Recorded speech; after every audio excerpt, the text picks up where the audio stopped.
Not only has Adidas given the impression that we'll never see future Yeezys following the drops of all remaining Yeezys, but the CEO has now clarified that they will also not be selling Yeezys without the logo. So, is this really the end of all Yeezys?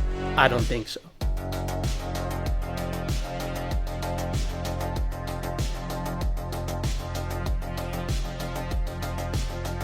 The Adidas CEO stated that while the company is legally able to, which they are, sell the Yeezy models, our task now is to limit the damage and build a business later without Yeezy.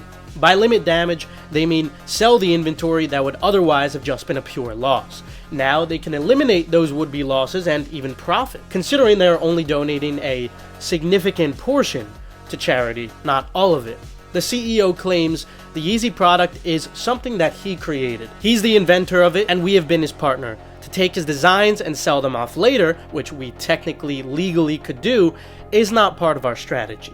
Well, we actually already did see them attempt to do this while the partnership was still intact, and this was actually one of the catalysts for the partnership ending so dramatically. These products actually did sell quite well, so it's not a matter of them potentially performing poorly.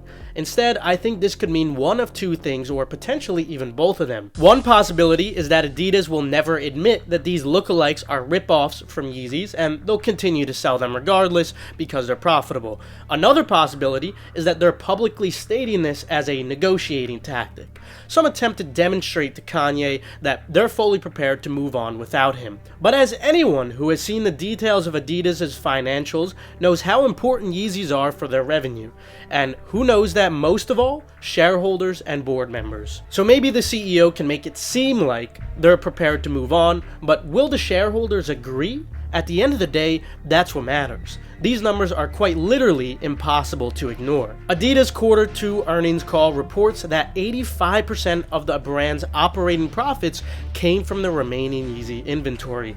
There was hardly any marketing involved for these drops, keep in mind. They simply loaded them up on the app and allowed people to enter raffles to purchase. And while these aren't even close to the most sought after models, they still all sold out. The sales in early June brought in $437 million in revenue alone. I don't think that all shareholders and board members would unanimously agree that the partnership should just be abandoned. And I think the CEO understands that too, and that's precisely why he's willing to say that they 100% have no plans of releasing Yeezys without the branding, with the reasoning seemingly stemming from the fact that they're his designs, rather than them having anything to do with Kanye, if that makes sense. They still haven't been crystal clear, on the other hand, about never reconsidering the partnership, because I believe they do want to leave that door open. It's simply too much of a revenue generator to ignore. As we've gone over before, Adidas is donating a significant portion of proceeds to many organizations, but not all, meaning they still get to profit while also getting some positive PR from the donations. It's a win-win that seems like the solution to the ESG dilemma that we discussed in the past. You see, Adidas faces the dilemma of losing investors due to a revenue loss if they stop selling Yeezys.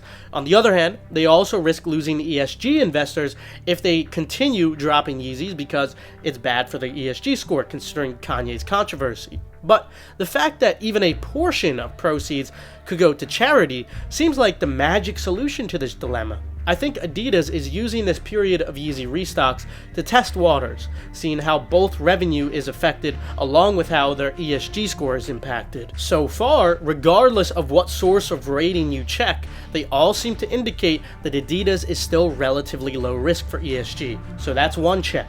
In terms of profit, how are the Yeezys affecting Adidas? Check. It simply makes no sense for them to abandon the partnership at this point. It simply makes no sense for them to avoid even considering a future partnership. So I'm going to make a prediction here. Ye is going to drop an album next year following his dark mode period, similar to what we saw on Ye or My Dark Twisted Fantasy. After that, he's going to start quote-unquote educating himself on inclusivity and all those other buzzwords that Adidas is going to tell him to. At this time, Adidas will have already sold all of their remaining inventory for a while, allowing them to have tested water sufficiently, concluding that it is in their best interest to reunite with Ye under the condition that all future Yeezy releases will have a portion of the proceeds donated to charity for a good cause. Adidas makes more money, they retain their ESG score, charities get donations, we get more Yeezys, everybody wins. This is the most financially sound conclusion, and yet it's the one that makes all parties happy. Unless, of course, there are some other parties pulling strings that have more than money at stake, perhaps a vendetta of sorts. And if that's the case, then this entire situation will be very ironic. Anyway, that's all I have for you guys today. Remember, you can now join Endurance with the link in the description below for a limited time if you're looking to prepare for these restocks or even broaden your horizons as a reseller with other markets outside of sneakers too. Subscribe to stay 100% updated on all Yeezy releases and any other hype sneakers. With that said though, have a fantastic rest of your day, and of course, good luck on the upcoming releases.